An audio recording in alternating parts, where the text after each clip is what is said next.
Scrap रिक्षांवर कारवाई झाली।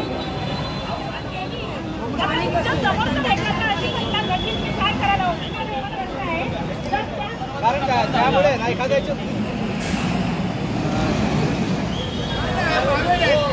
2-3 दिवसापूर्वी जो प्रकार झाला, एका पॅसेंजर सोबत जे मारहाण झाली, त्याचा आम्ही महाराष्ट्र नवनिर्माण सेनेच्या वतीने निषेध करत आहोत। आणि अशा प्रकारचे जर घटना घडू लागल्या तर महाराष्ट्र नवनिर्माण सेना अशा मजूर रिक्षावाल्यांना सोडणार नाही।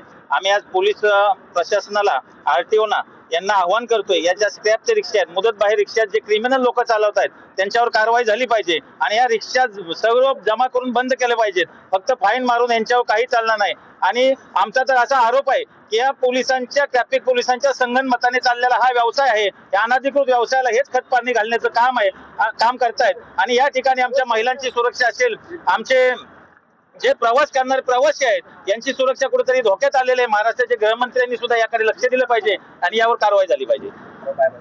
त्याविषयी जो प्रकार घडला, असे प्रकार रोज घडत असतात। त्याविषयी फक्त एका सज्ञान व्यक्तीने तो व्हिडिओ काढला, त्यामुळे हा विषय जनतेसमोर आला। अशा घटना रोज मानपूर परिसरात घडत असतात। महिलांना छेडछाणी करणे, पोलिसांच्या अंगावर धावून जाणे, इव्हन या पोलीस स्टेशनच्या एका पोलिसाच्या हवालदाराला मारहाण करण्यात आलेली आहे। हे प्रकार माहिती असून सुद्धा इथले पोलीस निरीक्षक राठोड साहेब हे लक्ष घालत नाहीत आणि जे रिक्षा चालक आहेत एवढी हिंमत करतात, ते पोलिसांना हप्ते देतात, त्यामुळे ते पोलिसांच्या अंगावर जाणे एवढी हिंमत करतात। तर सामान्य नागरिकांच्या गाड्या असतील, बाईक असतील, त्यांच्यावर कारवाई होतात। या मुजोर रिक्षावाल्यांकडनं त्यांना डेलीचे 20 ते 25 रुपये त्यांना हप्ते भेटतात।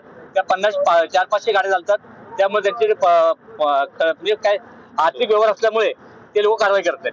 आता मागणी काय नाही, आता फक्त आमची मागणी एवढी आहे, जेवढ्या स्क्रॅप रिक्षा आहेत आणि जेवढे इनलिगल रिक्षा चालवणारे लोक आहेत त्यांच्यावर कारवाई झाली पाहिजे।